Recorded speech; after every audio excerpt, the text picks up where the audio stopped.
Hello friends, welcome to my YouTube channel. My name is Prathamesh. Without wasting our time, let's begin. And if you like, please like, share, and subscribe. On April 23, 2026, an international coalition, including the FBI, CISA, and a dozen global intelligence agencies, released an urgent advisory regarding a major tactical shift by Chinese state-sponsored hackers. Groups like Typhoon bypass direct attacks, hijacking home routers and smart TVs to mask their origins. Blending into legitimate internet traffic, these hotpoints preposition offensive capabilities inside municipal water plants, power grids, and telecommunications networks, providing the attackers plausible deniability. We're going to lock down your network right now. Over the next 5 minutes, we will walk through 4 official defensive actions recommended by CISA to secure your local hardware.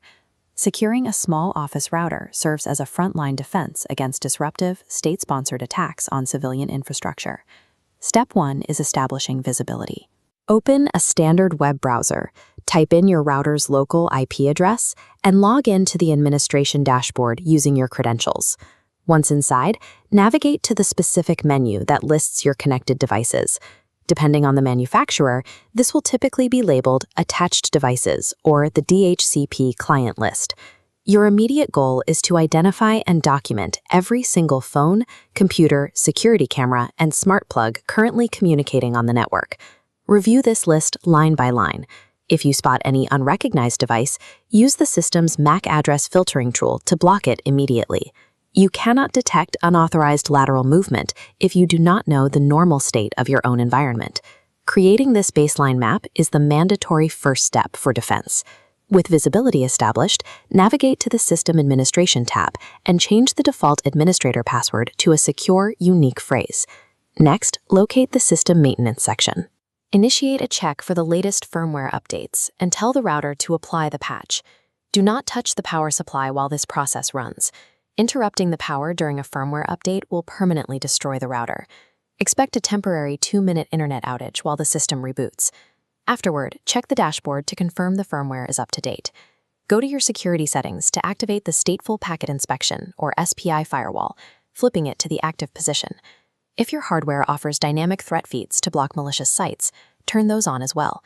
Within that same security menu, find the system logging features and turn them on. Enabling system logs allows your router to function as an active sensor. It will now capture the exact data trails attackers leave behind if they attempt to breach your perimeter. Our final structural step is network segmentation, the core concept behind a zero-trust model. Navigate to the wireless settings and create a new guest network. You are creating this specifically for your smart devices, so add the suffix IoT to the network name to keep it organized. This is the single most critical setting in this step. You must uncheck the feature that allows guest devices to see each other or access your local network. Now, physically migrate all of your vulnerable edge devices. Manually reconnect your smart thermostats, cameras, and TVs onto this new isolated network. To validate the setup, connect your smartphone to the new IoT network. Attempt to load the router's admin page or communicate with a work laptop. The connection must fail. Even if a state-sponsored hacker successfully compromises a smart TV, strict segmentation traps them in a dead end, physically preventing any lateral movement to sensitive personal machines. We mapped the edge devices, patched the firmware, enabled active logging, and segmented the vulnerable hardware. By completing these specific actions, you have successfully deployed enterprise-grade zero-trust fundamentals within a small office environment. This diagram compares the before and after. Your original network allowed raw internet traffic to hit any connected device. In its new hardened state, traffic is filtered and contained strictly within isolated zones. Open your calendar app right now and set a recurring alert. You need to manually check for router firmware updates once a quarter. By maintaining this vigilant local posture, you actively degrade the offensive capabilities of state-sponsored actors and play a direct role in shielding national critical infrastructure.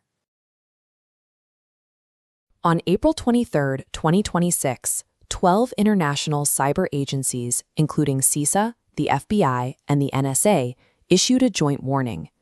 The advisory detailed a major tactical shift by Chinese state-sponsored hacking groups like Typhoon. They are no longer relying primarily on direct, traceable intrusions from foreign servers. Instead, they are routing attacks through millions of compromised consumer devices. The hardware shown here, a standard home router, represents the new physical front line. By infecting small office hardware and Internet of Things devices, attackers turn residential networks into digital hotpoints. These compromised networks are systematically maintained by ostensibly independent Chinese information security companies. They function as a highly organized, industrialized proxy service. Leasing these commercial proxy networks gives the host government a thick layer of plausible deniability. If a network intrusion is traced, the trail ends abruptly at a domestic consumer IP address, not a state-run military facility. Because this offensive traffic originates from local domestic hardware, it perfectly mimics legitimate consumer data. Traditional perimeter defenses that simply block foreign IP addresses are rendered ineffective against these frameworks. This image of a municipal water treatment facility illustrates the targets of this disguised traffic. The adversary focuses on critical infrastructure, water, energy, and telecommunications. The data flowing into these networks indicates that espionage and data theft are not the primary objectives of these specific incursions. The attackers are engaged in latent prepositioning. They secure access to system controls and then wait quietly. By embedding offensive cyber capabilities deep within operational technology and IT networks, they ensure they can manipulate physical machinery whenever the command is given. The intent is to hold these critical systems at risk. If a major geopolitical crisis breaks out, these pre-positioned assets can be activated to disrupt power grids, poison water supplies, or sever communications. Defending against this infrastructure is a race against an invisible clock. CISA's defensive architecture divides networks into 3 zones: public internet, network edge, and internal networks. Since malicious botnets blend with consumer data, administrators must baseline traffic at the network edge, establishing strict thresholds for normal operational flow and remote connections. Because attackers are using domestic IP addresses, slight volumetric anomalies, or unusual login attempts are often the only indicators that a covert proxy is testing the perimeter. You cannot block threats by their geography anymore. Strict behavioral baselining is the absolute foundation of perimeter detection. The second mandate focuses on the edge firewall. Static IP block lists are ineffective against continuously rotating botnets. Instead, a dynamic threat feed must continuously scan incoming packets against a rapidly updating malicious signature database. Feeds automatically ingest compromise indicators from global partners.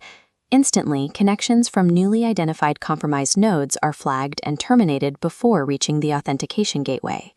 This automated filtering acts as a real-time triage mechanism, stripping away known threats to preserve network resources for evaluating truly unknown traffic. However, no firewall is completely impenetrable. Highly obfuscated proxy traffic will inevitably bypass perimeter defenses. When obfuscated traffic bypasses the firewall into Zone 3, the third mandate, active hunting, begins. Security teams proactively comb internal logs to detect lateral movement, tracing how attackers map pathways from initial footholds towards sensitive operational controls. Security personnel manually trace these internal data flows, searching for anomalous commands to uproot embedded actors before they can execute a disruptive payload. Passive observation is no longer sufficient. Active hunting demands an aggressive, continuous pursuit of the adversary within your own walls. These advanced tactics rely on rigorous cybersecurity hygiene. Organizations must routinely patch all network nodes to prevent covert takeovers. Furthermore, all telemetry from the edge to internal systems must flow into one centralized, immutable secure log. Without this centralized historical data, executing post-incident forensics or active internal hunting is unfeasible. You cannot track an adversary if you delete their footprints.